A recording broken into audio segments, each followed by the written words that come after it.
صباح الفل والجمال. قصه صغيره كده على الصبحيه عشان النهارده كنت بحمد ربنا قوي. كابتن كرم منورني كالعاده معايا.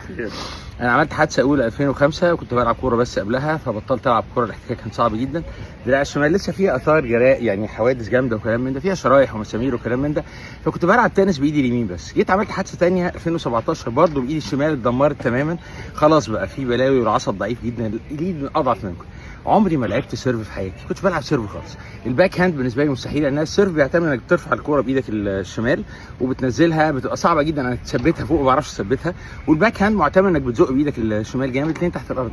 النهارده الوضع عامل ازاي يا كابتن؟ الحمد لله، بسم الله ما شاء الله، صباح الخير. لا بسم الله ما شاء الله، سيرف، باك هاند، فور هاند. وكان المحتوى الاولاني مش قادر قلنا على طول التكرار. حلو. فدي اول حاجه درس عايز اعلمه لنفسي واعلمه كل الناس. مفيش حاجه اسمها مستحيل خالص. ما تقولش انا كده عمري ما هتغير، انا طبيعتي كده، هو ده النظام. لا خالص. يعني انت تقدر تعمل اي حاجه في حياتك لو انت عايز بجد. وجنب كده يبقى جنبك حد زي جدع. جدع ده ميزته ايه بقى كابتن كرم بقى؟ هو واحد انت عارف بدا صاحب الخير صاحب السوق. لا هو صاحب الخير، هو مش هيسيبك. هو لو وعلى فكره هو بياخد الاتعاب بتاعته بتاعت لعب التنس ساعه وخلصنا، ملوش دعوه. يعني انا قلت له مش عايز العب دي خلاص. اغلب الناس بيعملوا كده، هو ما بيعملش كده.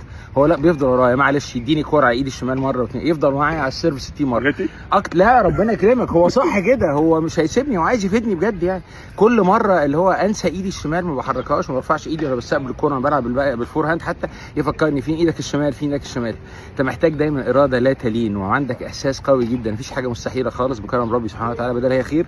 وجنب كده صاحب الخير، يبقى جنبك حد كده بيفيدك وملوش دعوه بقى انا سني اكبر منه 20 سنه. لا الاحترام الحقيقي ليا ان هو هيطلع احسن ما عندي. صباح الفل والجمال. خدوا بالكم من نفسكم، ما تكلموش حد غيري.